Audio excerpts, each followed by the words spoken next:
Okay. So somebody is supposed to be joining me, and I'm not sure if she is. I'll just send her a message. Are you awake? Are you awake?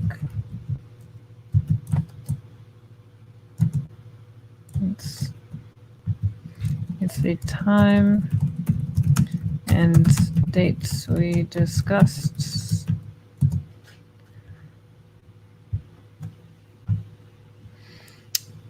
So,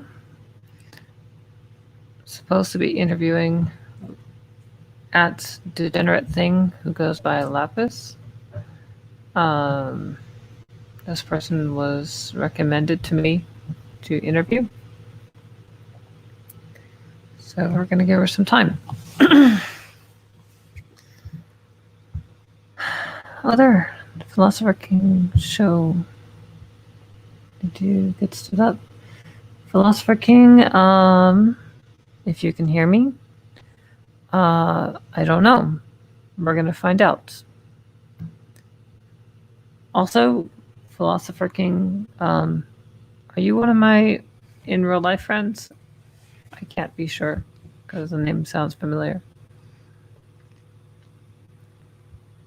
So, let's see. Where?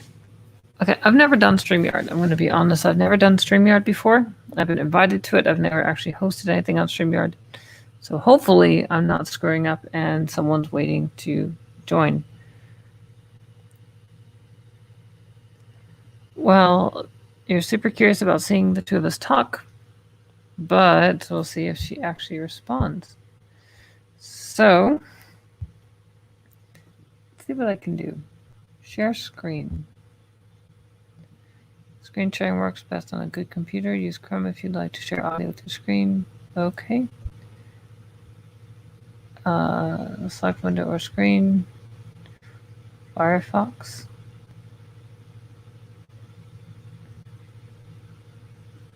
Only share Firefox with sites you trust. Okay. I'm not sure how this is going to work. Oh, there's Lapis. All right. I was going to do something, but I removed that and add to screen. Sure, cool. Oh, hello. There you are.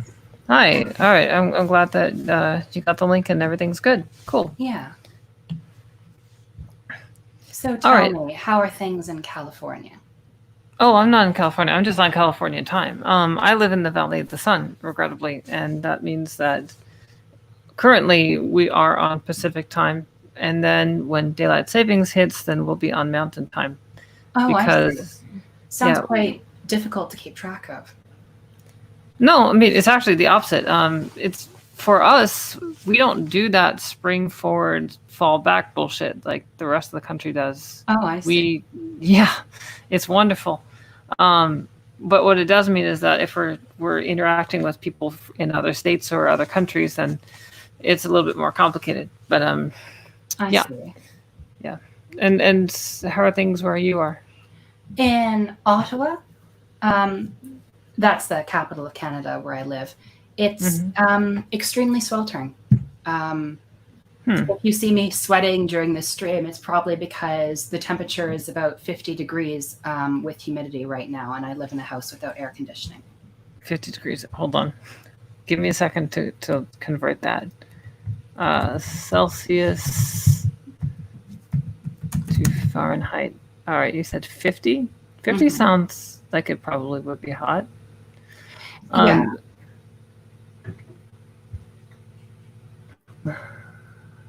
Of course, I'm using DuckDuckGo, so it doesn't give me what I'm actually looking for. Infuriating. I actually do like Google. 122 degrees? It's 122 degrees in Canada. What? You're telling me it's hotter than Arizona? I didn't say it's actually 122 degrees. I said it felt like 122 degrees with humidity. Oh, with the heat index. Right. That makes sense. All right. See, I also live in a valley, so it has. You also live in a valley, so I think you're familiar with the effect that valleys can have on climate. Yeah. Yeah, definitely is true. And in our case, like right now, we're also going through beginning of monsoon season. So Arizona is very, very hot, normally very dry, but during this time of year, it actually gets very sweltering. So let me see. It is the high today is going to be 115 Fahrenheit. So 115. Oh, come on, computer. Why is it not letting me do the thing? Do the thing, Judy. Okay, this website sucks. It's not letting me actually do the thing. All right, quick. Look, 115 to Celsius. 46.11. 46.11. All right. Is there a link I could use to promote this stream to my followers on my Twitter account? Good question. It is posting to my YouTube. Yeah. There should be. Let me see. Sorry, I really should have done a better job putting all this together. My issue is that my work schedule sucks ass. Oh, it's perfectly understandable. Take all the time you need. All right. I didn't get a chance to tell you this earlier, but I love your name, Jadis. Is that a reference to the witch in The Lion, the Witch, and the Wardrobe? Yes, it is. I wanted well, in my family, we all have names that are significant. Oh, okay. So, because they are significant, like everybody has a name that has a strong meaning, strong history to it. Yes. And my dead name was the name of, well, one of them. Like the first name was the name of a commander in a particular war. And then the U.S. Civil War? No. Oh, thank goodness. No, a different war. I just don't want to give it away. But of course, I completely understand. My dead middle name, though, was the name of a Visigoth. A Visigoth? Wow. Yeah. So you certainly draw from all over. Yeah. It literally meant king of all things. So instead of being king of all things, I'm the queen of, well, Narnia. Also, formerly queen of Charn. So, yes. Although I think she was the last person left in Charn by the at the end. Well, basically, yeah, it's like all or nothing. She spoke the unspeakable word or something like that. Let me see. Tell me if this works for you. I'm sending this in the chat. Do you see it? Live or private? It should be live. Ah, there we go. All right, I'll just put it on my Twitter account. Do you mind if I repost the stream onto my Twitter, onto my YouTube? Yeah, no, go ahead. Yeah, you do that, and then I'll also post this on Twitter as well. All right, sure. This is all of this right now is a learning experience for me. I'm having a very boomer moment. I feel like the destruction of Google Hangouts is one of the worst things that has happened in the past few years, at least in terms of making online content, because now I've had to learn a half dozen new streaming websites and how do they actually operate, and it's been quite a frustration. I bet. Yeah, that's it's nice to just go to one place that you know it's solid. Everybody knows how to use it. Yeah.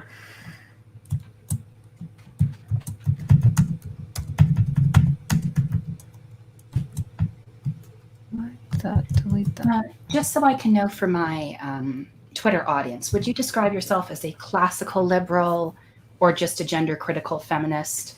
Which would you prefer that I label you to entice people to watch you? I'm a rogue.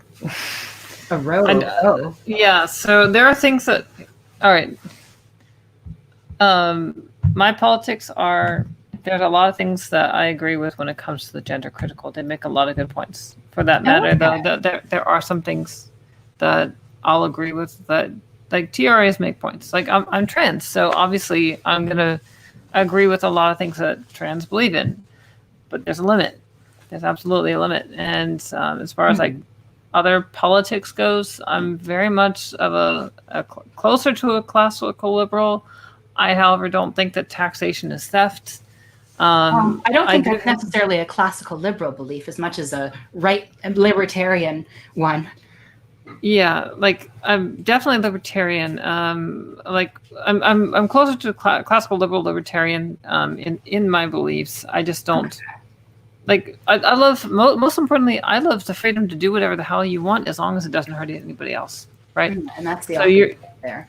Yeah, your freedom to swing your fist ends where my nose begins, or your freedom to walk around without a mask ends where my nose begins. So like basically if you want to be out in public, that's fine. Just if there's someone else around, maybe you should wear a mask.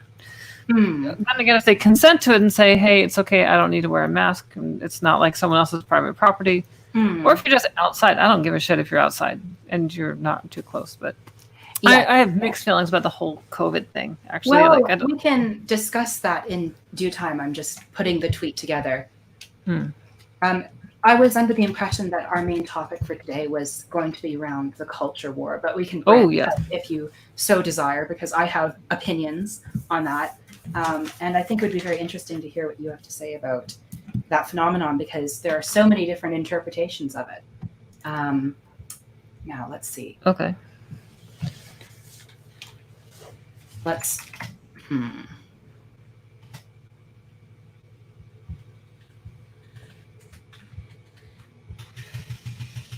I got my political terminologies mixed up for a second. I was about to describe you as a gender classical.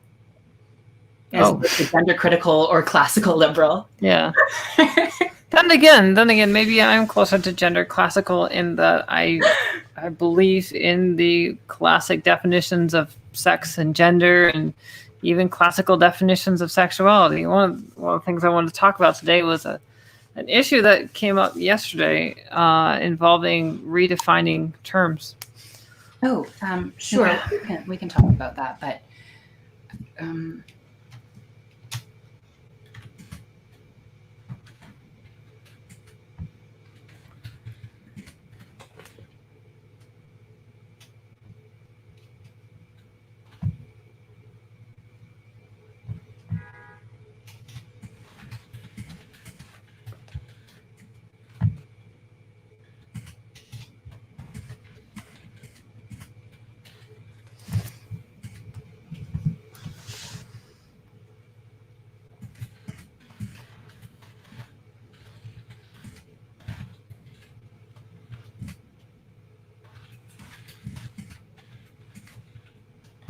okay, now I'm going to just share it on a bunch of chats so it can get the maximum attention possible.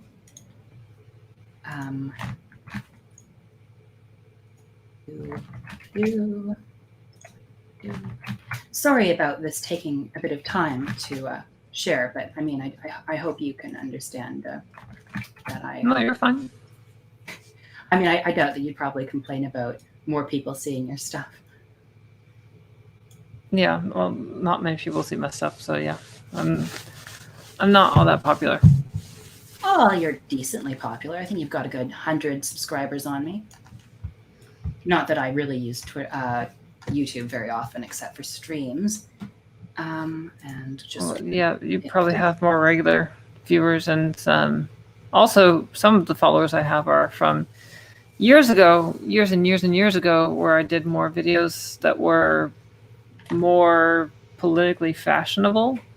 I used to be much more of a TRA, and I sort of flipped on some of that. It's basically I had my peak trans moment. Yeah, well, I'd say it'd probably be the other way around for me. I used to be quite right wing. I used to watch Sargon and be Christian and all sorts of other social conservative things, but then I switched around and now I am your stereotypical trans woman socialist. Why socialism? Socialism? Because I hate capitalism and because I believe that economic democracy is the best path towards the future. I mean, like, why does that? So there are other systems out there, like hybrid systems that don't have to be socialism. Yeah, but socialism is the one I want. Oh. I don't want any sort of lingering vestiges of the market. I want it to be socialism. That's a lot of control, though, that's outside of the hands of the individual that I'm not comfortable with. And some of the problems with socialism to me are you need to put the collective over the individual. To me, that's a real problem. I love my freedom. Well, let me put it this way. When you live in a big business, well, I wouldn't say live, but say you work for this massive business, how much freedom do you really have to make decisions about your workplace? Suppose, like, in America, you have freedom of expression. You can wear what you choose to wear, generally. In a corporate setting, that ceases to be the case if the company so decides it. True. I don't think that socialism is much different, though. Well, with a worker-owned enterprise, it would be up to the workers whether that would apply or not, as opposed to being up to the elites. Yeah, you're talking about co-ops. Those are co-ops, and you can still have co-ops in a capitalist system. It doesn't have to be. But I don't want any private business. I want it just to be co-ops in a marketless society. Have you ever heard of participatory economics?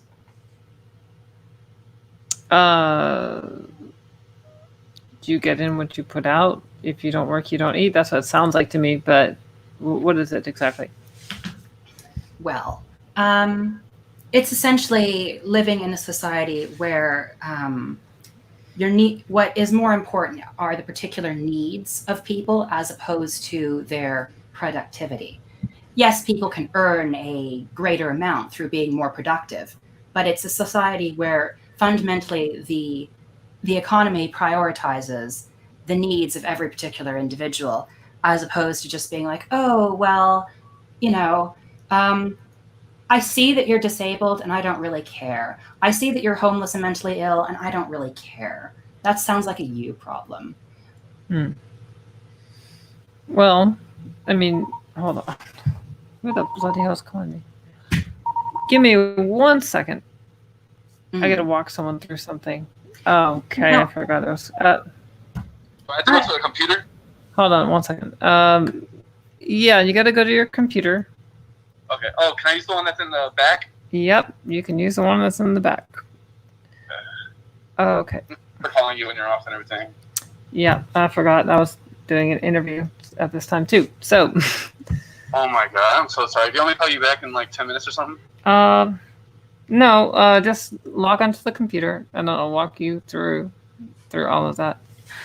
All right. 4, 3, 1. So. I'm the assistant manager at a retail place. Oh, I see. Yeah. Is this one of your inferiors? I wouldn't say that. I don't like that word. I know. Then again, one of the other words that would be maybe negative is subordinate, but exactly. Subordinate also brings to mind all sorts of other ideas. Yeah. Is my password the one that's the 124 number? Yes, that should be your password. So it's just like when you're clocking in and clocking out. Okay. And then you click on. It's not letting me log in. What? It's not letting me log in and saying incorrect. I don't even know how it's incorrect. Okay, then if I would find a manager and ask them to help you with that in that case, because at this point there's nothing I can do. If it's not letting you log in, there's a real problem. All right, thank you. All right, I'm sorry about that. Okay. All right, bye-bye. Bye. Oh my god. Someone's trying to ask for time off, and unfortunately, it means with the lovely corporation I work for, if you want time off, you have to go into a computer and request it online. And Wonderful. yeah, there's no human interaction, and I'm not sure that in a socialist system it would be any better. I'm pretty sure you'd see a lot more automation taking away the human element because biases, right? So let's say, like, literally, that's one of the incentives for a lot of corporations to put everything on a computer is, well, we don't want someone chummy with the boss, so instead we're gonna have people submit things online and then let the computer hash it out, and if they really have a problem, then they can go through like a chain of command and try and resolve it that way. But yeah, well, under a socialist system, it would be up to the workers whether those sorts of companies fit for their workplace or not. They would be the ones who had democratic control. Yeah. Well, I mean, theoretically, then again, you might have to worry about the tyranny of the majority, and you might worry about, oh, I don't want to say something that is. Let's say that you're in a co-op, right? And yes. one of the abilities in the co-op is to vote people out. Instead of firing someone, the democracy says we don't want to keep you here. So let's say you have a different opinion about something. Basically, instead of it being on merit, on is this person actually good, or any of that, they'd be like, nope, we don't like you. We don't like your politics. We don't like your ideas. So we're going to vote you out. And that's how we're going to let you go. To me, that's a scary prospect. Doesn't that same thing exist in the capitalist workplace? The manager or the boss, depending on their biases, can choose to fire whoever. And maybe hand wave it away. But in many states in America, at least, they don't have to provide any justification for why you're fired. I mean, yes and no. So in right-to-work states, theoretically, that's true. And more likely, you're going to see that exercised in very small businesses. But in a corporate business, which I'm not trying to make a defense for corporations, but in a corporate business, they generally are very much by the book. We're going to get a paper trail, and we have to document that this person actually is a problem, not just we have biases. So, I mean, you even in a right-to-work state, you still have certain basic rights. So if you want to get rid of someone and you really, really don't like them, they better be breaking rules, and then you document that consistently, and then you can say, see, this is a good argument for why this person shouldn't be here. Well, there's no reason that a socialist state couldn't pass similarly stringent workplace legislation. That's why I'm not an anarchist. Now, I think your points would actually be very valid if you're talking about, oh, I just want the world to just be co-ops. That's how we govern everything. Because then there would be no real, limitation whatsoever, and the workplace could impose itself on the worker democratically through whatever means it wanted. But if the state is still in place, legislation can still be enacted, which prevents that sort of thing from being possible. So a thing that I don't like is I'm not a fan of centralizing power and doing one size fits all policies. I'm from the South, and I really do believe in smaller government.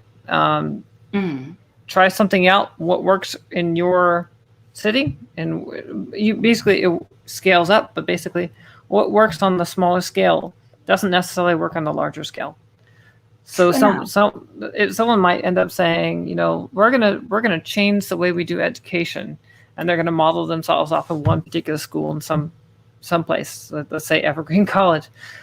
And they're like, yeah, imagine if all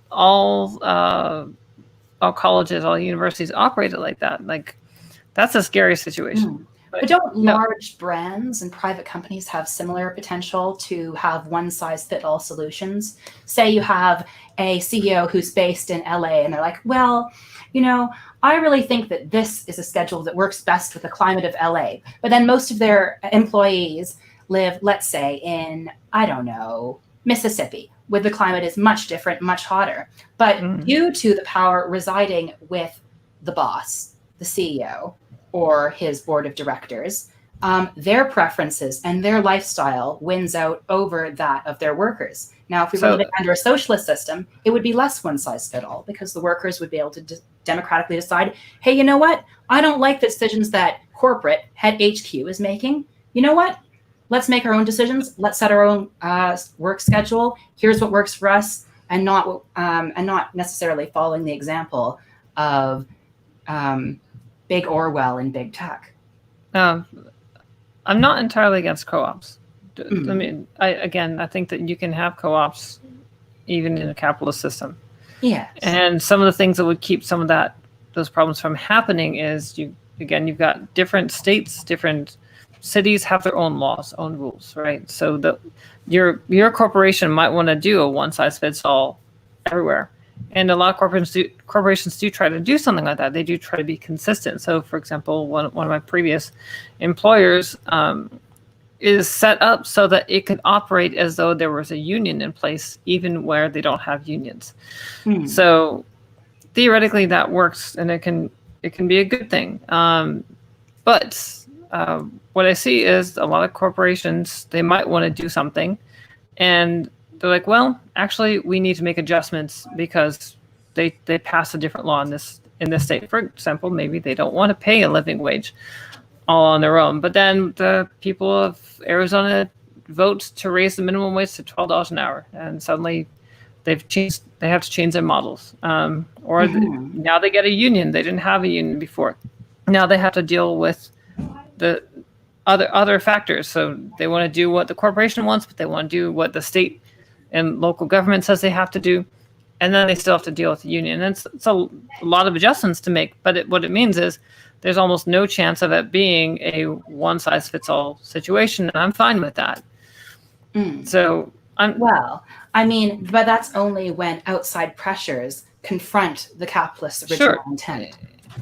Sure, and that's fine. And maybe some of those you could consider market forces. If you look at labor as organized labor as a market force, like you want our labor, then you're going to play ball with us, right? Force them to cooperate with you. So it's no different than forcing them to compete in a different, maybe a corporation would like to sell their product for $100, whatever item they're selling.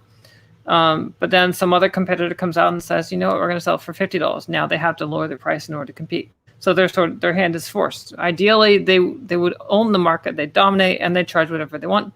But because of that competition, that extra pressure, now they're forced to play ball.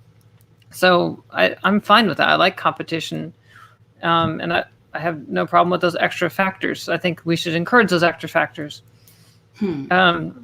But I wouldn't what I'm trying to say is I wouldn't throw the baby out with the bathwater. I think there are some benefits to capitalist systems. One of which is I don't think that you would have any entrepreneurs the way we do in a capitalist system outside of that. I don't think there are a lot of the major developments in science and technology. Science and technology advanced before the advent of capitalism, say, 300 years ago.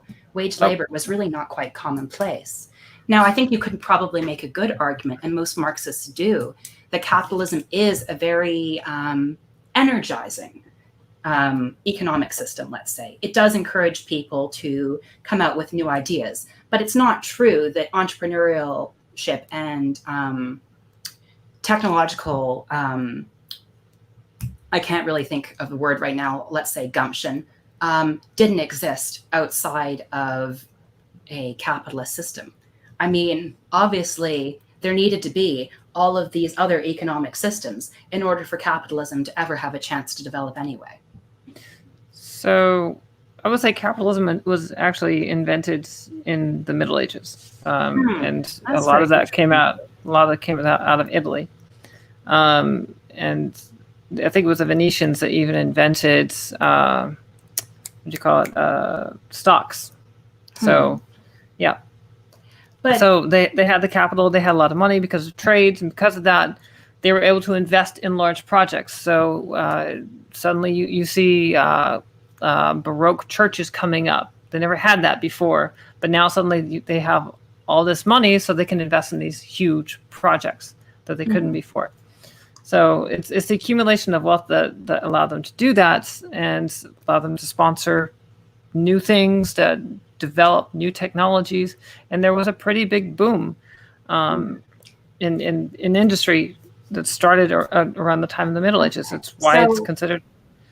Go ahead. Yeah. So one of the benefits you see in the capitalist system is the ability to harness wealth to construct vast architectural projects. Yeah, I think there's truth to that. Someone in the comment, by the way, said the wealthy did most of the scientific work. Lords had the available time and resources to expend on some fruitless and some fruitful research and experimentation. Yeah, and but actually, lords is feudal. That is a feudal economic relation. Peasantry working the land on the benefit of the feudal lord, which proves my point that entrepreneurship is not unique to capitalism. It can exist in other economic systems. But capitalism, once there was a large amount of wealth, it sort of allowed them to build onto that to build that capitalist system. So there was, so you believe that capitalism was invented by inventors rather than investors? I wouldn't frame it like that. I think that there's a give and take. So it's because of how prosperous trade was during the Renaissance. Suddenly, you did have your lords, but you also had some very wealthy merchants. Yeah. Basically, once there was a lot of prosperity through trade, that allowed them to increase their wealth and increase their ability, their power to invest and develop a new project. And because they became wealthier, then there became more competitions. Like, oh, well, this kingdom is getting really big. We need to keep them in check. And so then you have countries, maybe they are feudal, whatever system they have. They're like, okay, we need to muster up enough money, whatever, to compete with them. Let's build bigger warships or whatever. And basically, there was incentive to really compete. And maybe in a communist system, there's a bit of incentive. But the thing is, with the communist system, eventually you run out of money. Although we are talking about a socialist system, which is different. Because communism is a stateless, classless, moneyless society. Socialism is when the means of production are in the hands of the working class. Okay. So it's a moneyless system. Let's say. Yeah, but we're not talking. I'm not a communist. I'm a socialist. Okay. In a socialist system, would you ever have an Elon Musk? Well, I feel like Elon Musk is probably a bad example, considering, he got most of his wealth from, the big kick to start all of his companies came from apartheid emerald mines that was owned by his grandfather. And his companies are kind of plagued by anti-Black discrimination. So I think socialism not generating an Elon Musk would be a positive, in my opinion. I don't think that I could blame him for all of that. But what I would say is that without the ability to become rich, right? And I think that you need the ability to acquire a lot of wealth so that you can invest in large projects, and they may or may not pay off. But SpaceX, I think is a huge contribution to humankind. And I don't think that in a communist system you'd ever find someone like Elon Musk. And maybe you're like, well, maybe that's better because it's ethical, because it didn't come from blood money to start with. But regardless of where he got his initial capital, he still had the ability to acquire more money, which I don't think you'd get in a socialist system. Well, not off of the labor of others at any rate. But here's a question for you. Who got to space first, the Soviet Union or the United States? Who sent the first man into space? So I don't know why you're asking that question. Because you're saying that a communist system could not have an equivalent to Elon Musk who would provide the incentive and the resources to get to space. Sure, but what happened in the meanwhile? I mean, it was a bit of a Pyrrhic victory. Like look at what happened to the Russian economy. Look at how many people were literally starving to death. You're right. I mean, when capitalism was introduced in the 1990s, Russia's economy cratered. It halved its GDP. They were already on their way out anyway. Probably. I agree with you. I mean, as I said, I'm not a communist and I don't agree with the USSR as a model. But I'm saying that you can imagine solutions to the problems, and you can imagine constructing great feats outside of capitalism. That is not the only economic system that is capable of producing things like that. I don't think that it's something that you'll see any major developments without. See, the incentive, the main incentive, and this is true anywhere, is necessity is the mother of invention, right? Mm-hmm. So they sort of their hands were forced because of us, actually, and vice versa. Difference is, though, it was easier for us to acquire the money because of capitalism. In their case, they had to cut corners everywhere they could. Seems to be the Russian way, like health and safety. I seem to remember NASA having quite a few failed launches. True, but it wasn't because they weren't trying. In the case of the Russians, though, they literally didn't care. They actually didn't care what happened to the people. They looked at them as expendable. We don't look at or at least our NASA didn't count our astronauts as expendable. I mean, so I'm getting a little sense from the chat that they want us to move on to talk about the culture war as opposed to economics. As much as I could talk about economics all day long, and I do like the points that you bring up. So I think this is probably a good place for you to start off, because I want to know, what do you see? What is the culture war to you? What does it mean to you? A lot of things. Ultimately, it's a grab for power from multiple have-nots. And I think that while that's true, I don't think that's even the end game. I think ultimately it's the end game is to get the U.S. to become a state in a larger globalist country. I think that globalism has everything to do with this, just because I'm seeing a lot of connections. One of which is Black Lives Matter. Why are there so many Marxists in that movement? Why is it so many people who are supposedly with Black Lives Matter are talking about the white man occupying indigenous people's lands? That has nothing to do with the original movement, which had everything to do with police brutality and racial profiling. I think that movement and a lot of these movements, they seem to have this similar theme, which is let's subvert the majority culture and let's flip the power. And a lot of what I'm hearing basically is whoever the majority people are, whoever their heroes were, they're wrong. Everything that made us as we are is ill-gotten gains, and we need to forfeit it, and we need to work on an even playing field. If we want to stay on this land, that we need to realize that this is someone else's land, and so we should be willing to let others come here as well. So open borders seems to be a part of this as well. I really think that it is headed towards a one-world government, so that I might as well put on my tinfoil hat and call myself Alex Jones. But that's what it looks like to me. I'm also looking at the language. It seems that a lot of these woke people are trying to control everything by taking control of language. If you control language, you control minds. So they're doing everything they can to literally redefine things on their own terms.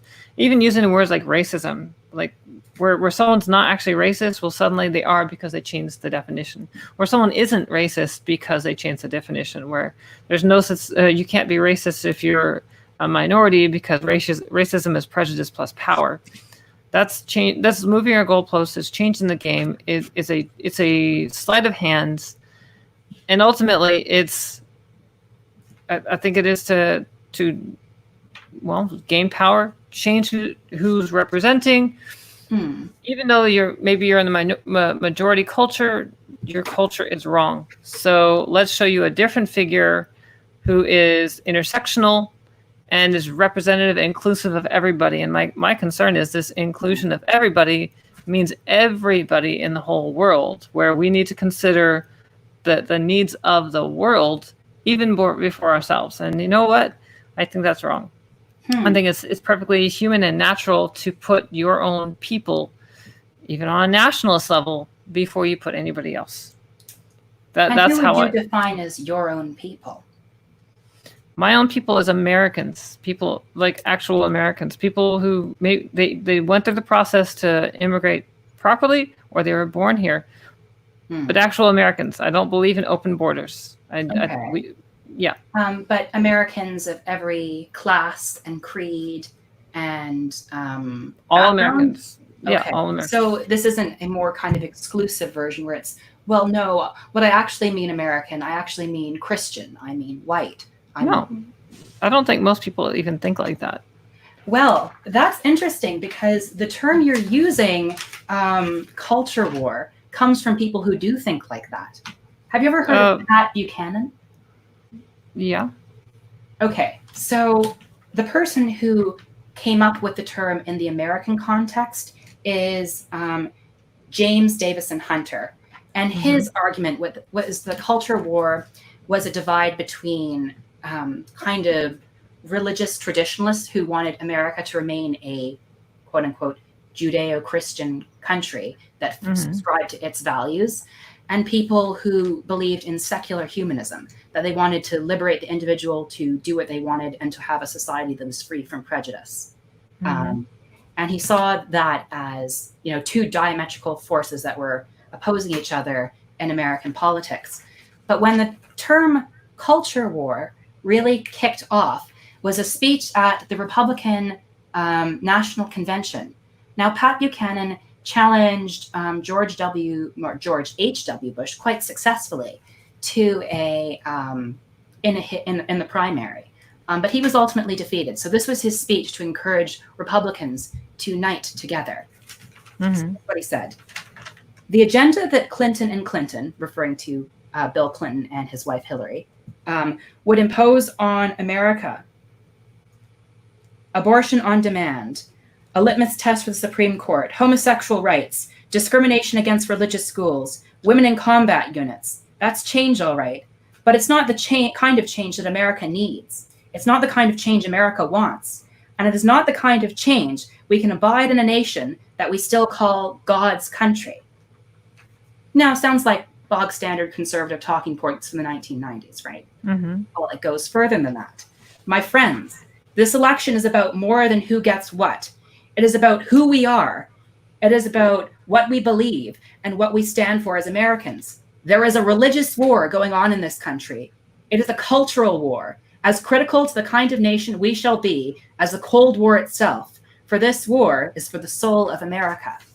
Yeah, I don't care about that. And it's because regardless of how someone else used it, that is irrelevant. We are actually in a culture war, a war of change. Like literally, if you look at the culture we've enjoyed, where we actually believe in the American, like actual American values, basically freedom, justice, the Constitution, right? We believe in a meritocracy, theoretically. That is very different.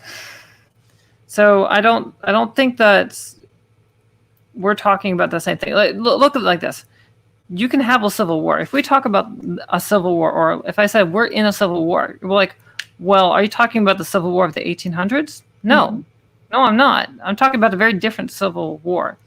And actually, I think we are in a civil war. Well, this culture war is what you said yourself, that language is how you control the world, right? And that's why the left wants to control language. So if you're using language that comes from a really storied history of, okay, this is what it is. This is white Christian America, which Pat Buchanan explicitly says later on in his works that he wrote after. Do you think, sorry to interrupt you, but do you think that when people talk about the culture war, anybody remembers that?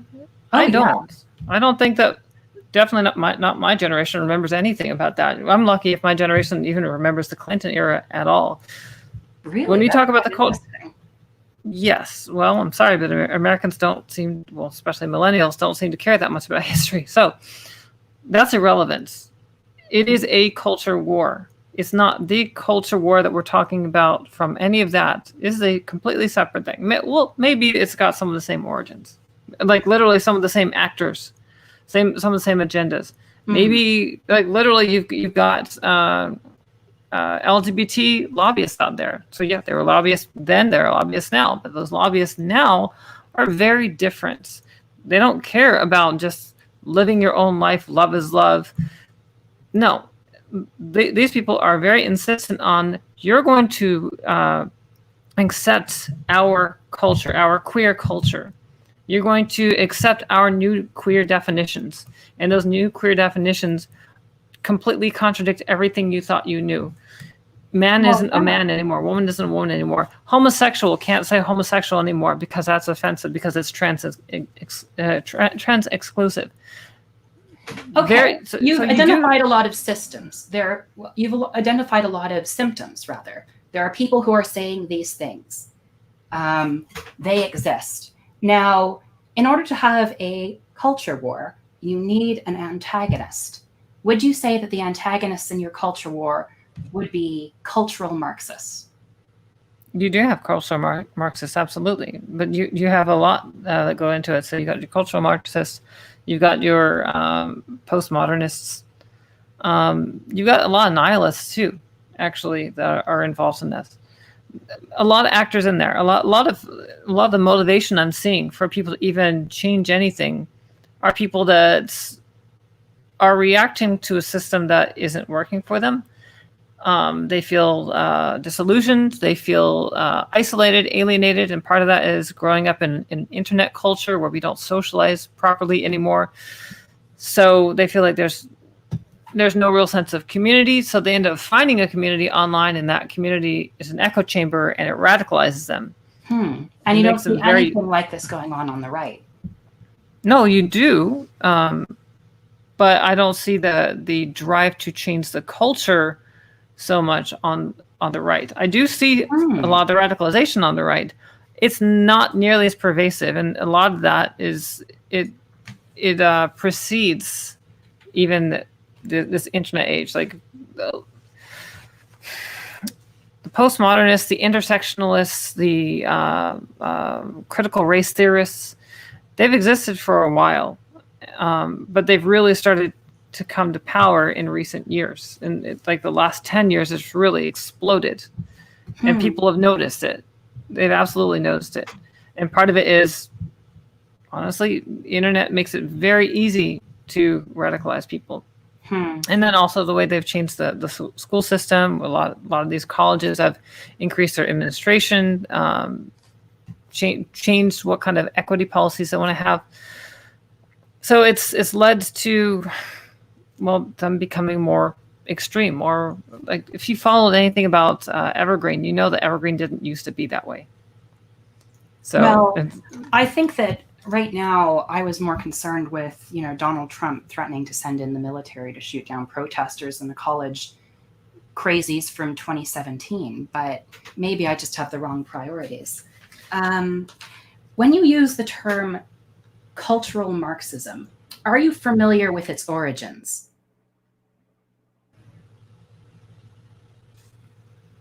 I seem to have lost you. Okay. So Go ahead. what I said is, when you use the term cultural Marxism, are you familiar with its origins? Nope. I'm not well read. I'm guessing you're better read than I am. Well, thank you. But I mean, books are only one, aspect of knowledge. It doesn't necessarily, it's not an end all be all. But anyway, so cultural Marxism didn't used to be, it had a slightly different name, and that was cultural Bolshevism. Are you familiar with that? No, but I mean, I've heard of the Bolsheviks. I'm very illiterate. Are the Bolsheviks the ones that brought about the revolution in Russia? Yes, indeed. So there was kind of a reaction to that. And that reaction emerged in a lot of, far right spheres in European politics. So the term cultural Bolshevism was used in the 1930s by the NASDAQ party, or as you probably know them, the Nazi party. And their targets were what they thought that there was a conspiracy of Jewish intellectuals who were trying to undermine the values of their society through art, through the culture. So, really quickly, before you proceed, are you trying to attack the message because of where it originated from? Because I think that's a fallacy. Regardless of who coined the phrase or who started perpetuating it, that doesn't mean that there's not truth to it. Just because someone created a label and they happen to be bad doesn't mean they were wrong in creating that label, or that there wasn't some real observation going on. Now, whatever their observation was, any paranoia against the Jews, I'm not trying to give them any credit. What I am saying is, regardless of any of the history of that, it doesn't negate any truth that we see right now. I think that when you use labels, words, as you said earlier, are power. They have a history. And so when you use words like culture war, like cultural Marxism, they have a history, and that history matters to the people who those words have been used against. Oh, okay. If no one knows that history, and almost no one knows that history, it's irrelevant. It really is irrelevant. Would you say that because you're not Jewish? Because I am Jewish. I do know that history because it happened to my ancestors. Okay, may be that as it may. The people using it don't know the history of that word, and it actually is appropriate because if it looks like a duck, acts like a duck, quacks like a duck, it's probably a duck. But if someone's behaving in a oh, sorry, go ahead. I don't mean just because a Nazi describes the behavior of a duck doesn't mean that there aren't ducks out there. Right? It doesn't mean that if someone says, hey, yeah, this matches the description that Nazi described, it doesn't mean the ducks aren't there. So okay, but that term isn't just used by Nazis in the past. It is still used by Nazis in the present. Ever heard of Anders Breivik? Yeah, I'm familiar with Breivik, yeah. And his manifesto, his main enemy, was the cultural Marxists. That was the one that was labeled. And then that was not too long ago. That was 8 years ago, back in 2012. Yeah. And now cultural Marxism is everywhere. It's the new bogeyman of the right. Isn't there a bit of a problem with co-opting language from fascists and terrorists? Like if I started going around being like, oh, America is the great Satan, would you really say, oh, you know what? That's perfectly fine, because when you use it, you're not at all referring to the Iranian government who used it very famously in that way. No, the term has no history, no connotation. It's completely meaningless. Since I didn't know that they called him that, I would just assume that you're referring to a biblical Satan. So, I would still understand what you're saying to describe us as Satan, because if it fits, it fits. If it makes logical sense, then keep it, right? And so because what makes logical sense at first look is not necessarily always true. Why? I don't understand. Why fixate on the origins of the word? Because I'm looking at the ideological work those words are doing. And I'm looking at the ideological work of the idea of a culture war. In my opinion, there is no such thing as a culture war. It's another one of America's many ways of viewing its social problems through a militaristic lens. The war on drugs, the war on terror, the war on gangs. So what would you call the phenomenon where you have competing cultures and one is trying to overthrow the dominant culture? What would you call that? Class struggle. That's not sufficient, because it's not just about class. It's literally about completely overhauling the culture. You can still have a class struggle without changing the culture. Can you? I don't think so. Culture is very rooted in the economic system that it came from. I think you'd find that if Aristotle tried to publish the works he had today, where he justified slavery, like say Aristotle was resurrected and transported to 21st century America, that wouldn't sell because it was a very different economic system. Slavery is a very different economic system. Same thing if you tried to publish the works that were popular in feudal times. In times now, we'd be like, oh my goodness, these values are horrific. They have absolutely nothing to do with how we live now. The times we live in and the economic system that we live in influence the culture, and they influence what we perceive the world to be. Right. Well, it seems a bit egotistical to frame it like that, because it's like, I know better than you. I know that it doesn't need to be this way, or it shouldn't be this way, or it's wrong for being this way. Well, I think that whatever you have to substitute might be very well just as myopic. So who's to say that your system actually is better? I mean, we've looked at other socialist countries, communist countries. I don't think they're doing any better. The only ones that actually are doing better are the ones that are a hybrid of capitalism and socialism. So social democracy. Well, Yeah. here's what I don't think you understand about my ideology. I don't think that revolution ends. I believe class struggle is constant, that you're probably right. Some flaw will emerge in socialism, and then movements will mobilize to fight against that flaw, and then socialism will be overthrown. So and then whatever replace it will if it doesn't have end, flaws. let me ask you, if it doesn't end, does that mean that the witch hunts never end? What 'Cause witch hunts? There is no witch hunts. Okay, but there are.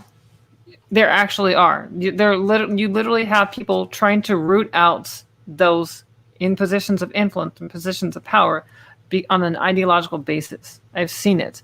I've watched plenty of influencers on Twitter, Instagram, multiple platforms be deplatformed for bogus reasons, ultimately because they are an ideological competitor or they aid their competition. So they're gone. They don't get to have a voice anymore. And then they say, well, it's a free market, because they're trying to use the master's tool to dismantle his house. That's Well, I don't believe in. I mean, famously, the quote was, "You cannot dismantle the master's house by using the master's tools." One person said that, and my another radical actually said, you know what? We actually can. And it's happening. It literally is happening. We're looking at the system being used to destroy itself. And that's an interesting way to see it, because, I mean, on one hand, yeah, I do believe that if far leftists want to achieve anything in society, they do have to infiltrate. They do have to, get into positions in academia and social media and whatever. And nobody's talking about a literal witch hunt. Nobody means it literally. Yeah, I know that you don't mean a literal witch hunt. However, I don't know. I think that witch hunting, and you could say that this social media phenomenon, it's usually saying, oh, the left is the antagonist and it never happens the other way around. And have you ever, do you know about the laws on the book that you can get fired if you express support for BDS, and it actually censors speech in support of Palestinian liberation in America? Those do exist. No, I haven't heard about that, but that would be... Milo Yiannopoulos, sure, a lot of leftists protested at his speeches, but who actually got him deplatformed from speaking at the Republican National Convention? It was conservatives, when they discovered his pro-pedophilia stances. And in my opinion, rightfully so. I don't necessarily see deplatforming as an inherently bad thing. It depends on what is being done, what is being said, whether the person deserves a platform or not. Now, sometimes the people who will get a platform have views that are radically different from mine. Say they're an anarcho-capitalist. Say they're a conservative who even supports Donald Trump, as much as I don't like Donald Trump. Say they're somebody, say they're a centrist. Say they're a Dave Rubin fake centrist. All of these people, have massive platforms, aren't silenced despite their claims. PragerU, millions of subscribers. Rubin Report, I think almost 1 million subscribers now. These people have massive platforms and massive voices. However, That doesn't mean I don't think anyone doesn't deserve to be deplatformed. If you are a racist, there is no value in giving you a massive megaphone. If you're Richard Spencer, I'm sorry. I don't really think I want to pay, like, I don't think that it's fair to have him coming forward to an audience of Black people and tell them that they're racially inferior. That adds nothing. Okay, so what if you're transphobic? If you're transphobic, depends on how you are transphobic. It depends if you're like, and trans people must die. They are a threat to the nation. We need to get rid of them. So I think that anyone... Call me an SJW, but I think everyone has biases. Everyone shows racism in some moments. Everyone shows transphobia in some moments. Everyone shows any kind of bigotry in some moments. That doesn't necessarily mean they never, ever deserve a platform again. First of all, 1, is it current? 2, is it violent? And 3, I guess, how big is the platform? Because you can talk to people with extreme ideas more judiciously if you're not talking through a massive platform that will attract hundreds of thousands of people that could be radicalized by these ideas. So as long as they're not that influential, by all means, give them a platform. But if they are very influential, by all means, shut them down, because we can't have ideological competition. That seems like it's ignoring the first 2 points that I said. And I'm talking about people who previously, like, I had 2 things that came before. You just focused on how influential. I didn't mean how influential that last person is. I meant how influential is the platform. Why does it matter how influential the platform is? Because I don't want millions of people accepting Richard Spencer's ideas of race. That would provide a really harmful effect to Black America and actually people of color all over the world. So I've got mixed feelings on Spencer. On the one hand, I think that good ideas should be allowed to shut down bad ideas. I like the marketplace of ideas. At the same time, I think he's a piece of shit scumbag, and the effect of him being gone, I'm kind of okay with. But on principle, it's like, I really don't like the idea of being able to just shut down anyone just because you have labeled them a Nazi.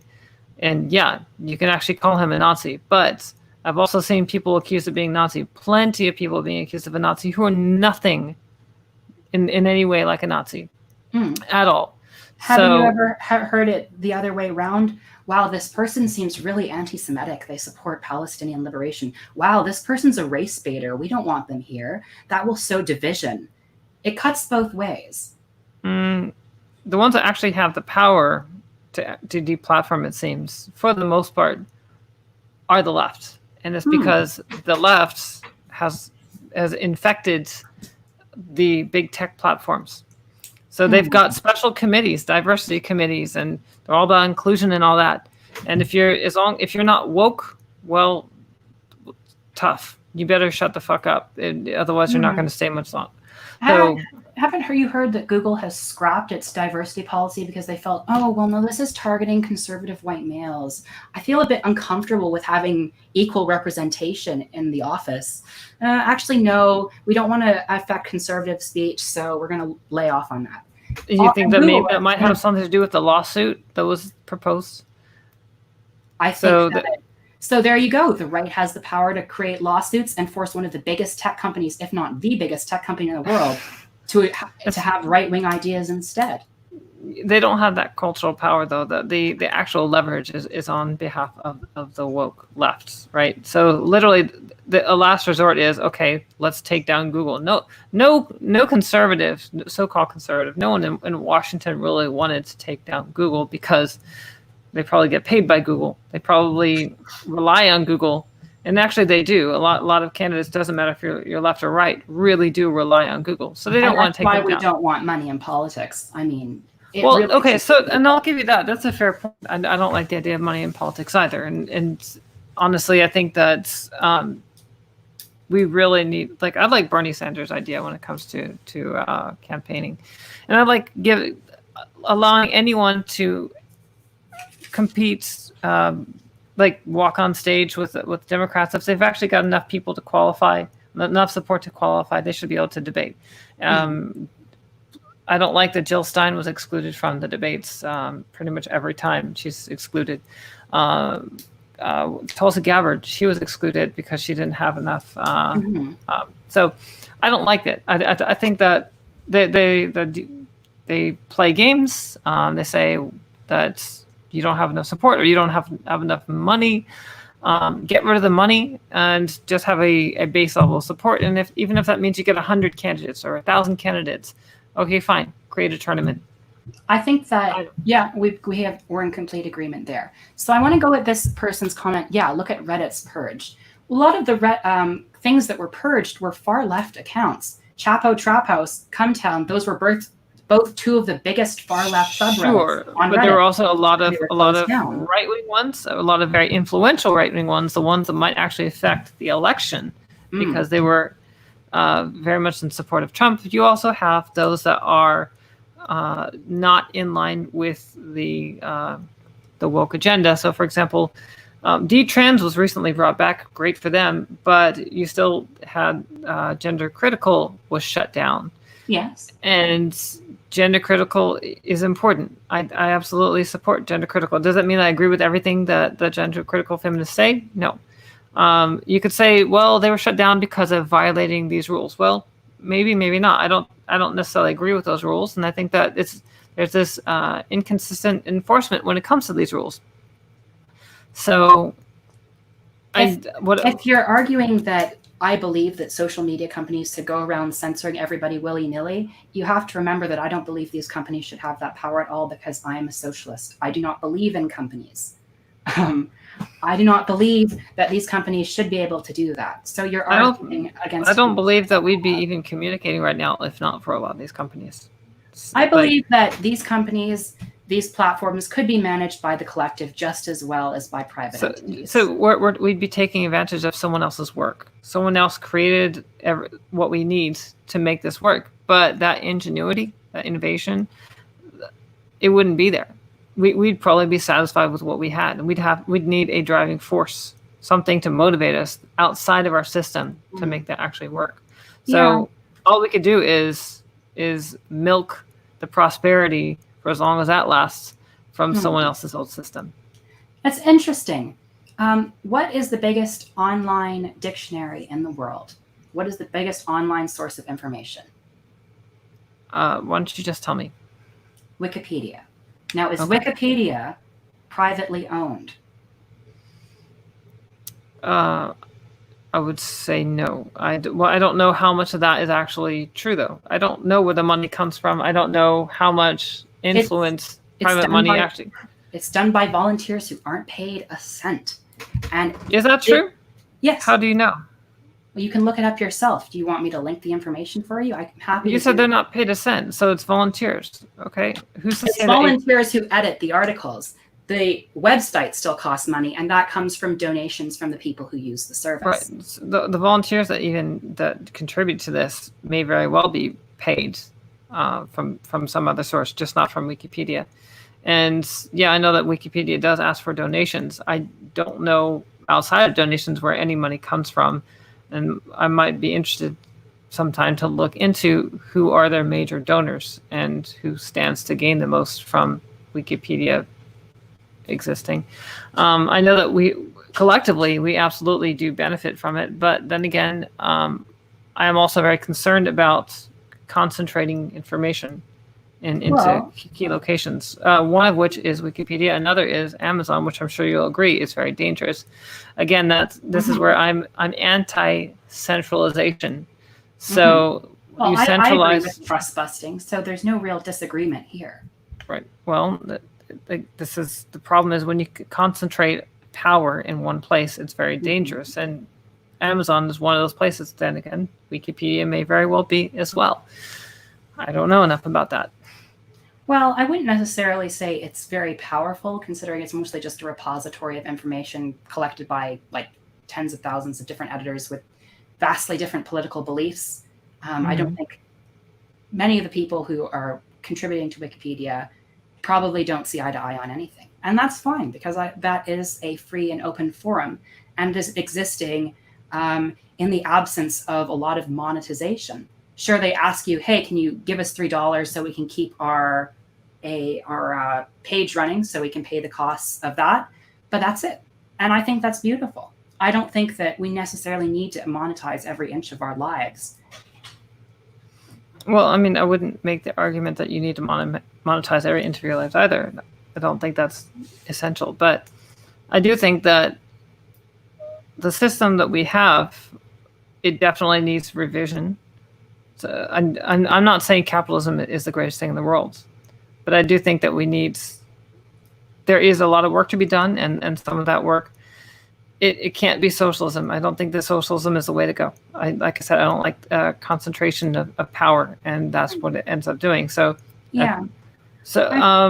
And that's interesting because we have two positions that we agree on. Both of us don't like the concentration of power. However, you hear concentration of power and you think, I would really hate it if the state owned everything. That would be really terrible. And I agree with you. However, I extend that analysis to these massive media and social media corporations like Twitter, like Amazon, like Google, the very same ones that you criticize for being apparently too woke.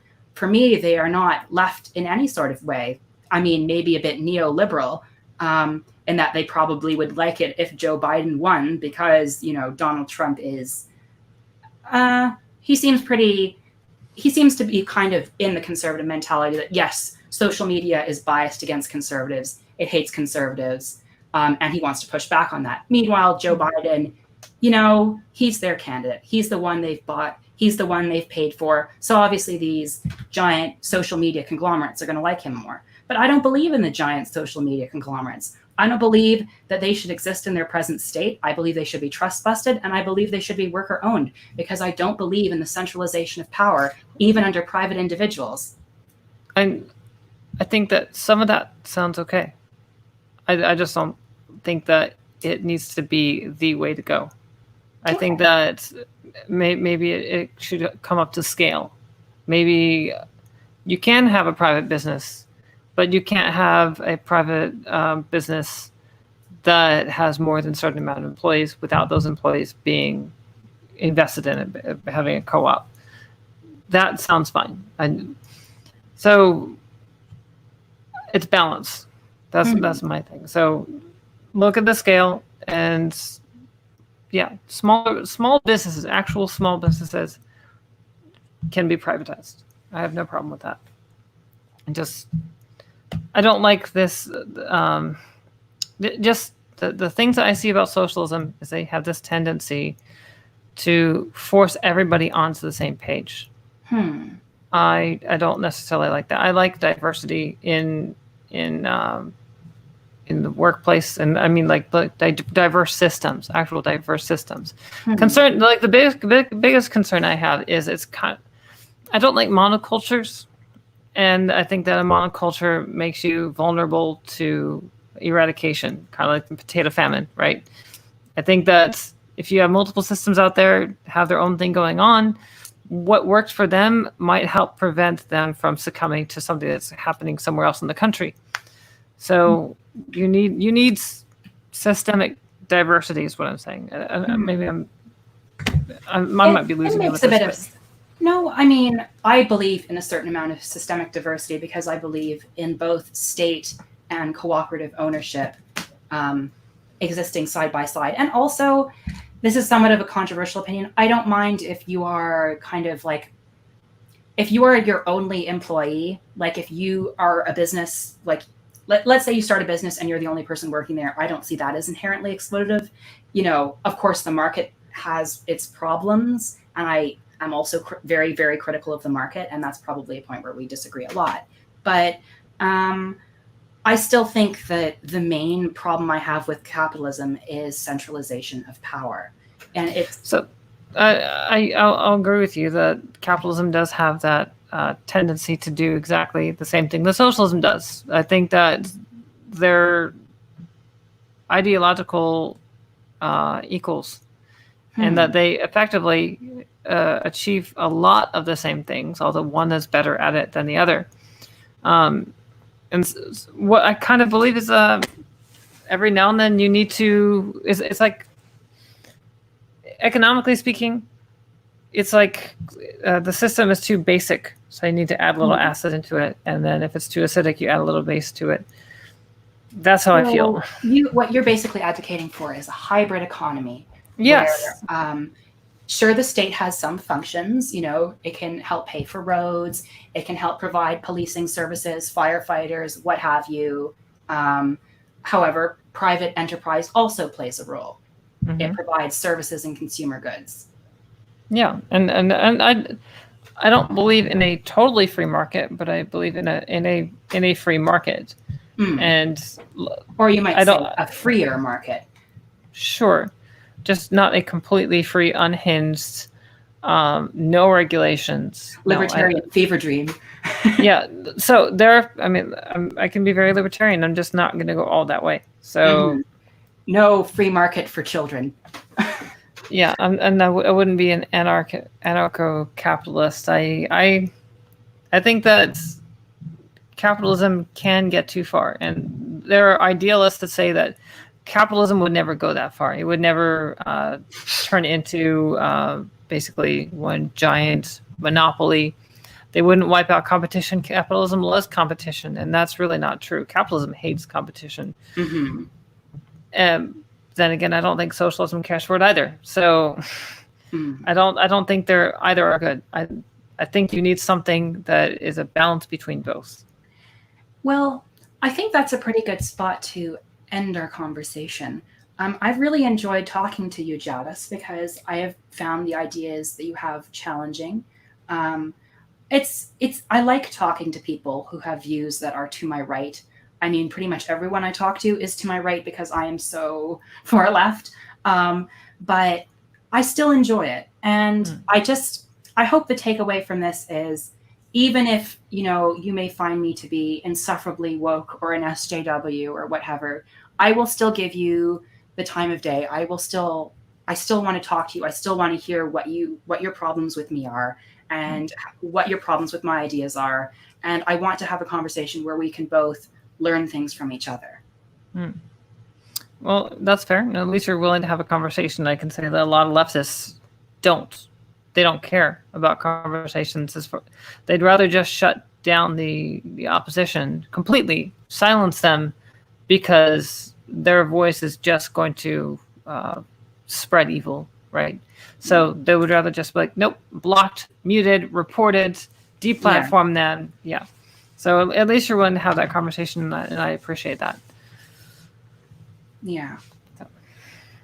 Anyway, we should do this again sometime. Oh, sure. Whenever you're free, I don't mind. I thought this was really cool. And it was interesting reading the diversity of opinions from the chat. Sorry, I didn't necessarily get to engage with you as much as I may have liked, but we do have to keep in mind that I'm dying, like literally dying in this room. I mean, I did tell you it was like 50 degrees with humidity, and I meant it. Yeah. I actually love the heat. I might be half scared, I'm not sure, but I ideally my environment is hot and dark. That like planet, right where you are right now. Well, no, it's hot and bright. I want dark. Or like you might see the shades right now, because I don't do sunlight at all. The human vampire. I'm the closest thing to a human vampire, yeah. But yeah, my ideal environment doesn't exist. If I could find it, I would. Like I might even, if there was a place where I could live underground in a mountain or something, just not up on the surface where it's bright. No. The sun will kill you. Sun will age your skin. I don't need that. So, yeah, the sun makes your skin look so disgusting and cracked and I don't know. No sun for me. Anyway, to end the stream, you see that little X right there. All you have to do is click it. It says Lee Studio or End Broadcast. End Broadcast. Yep. All right. Cool. All right. I'll see you later. Bye. See you later, everyone. Nice talking.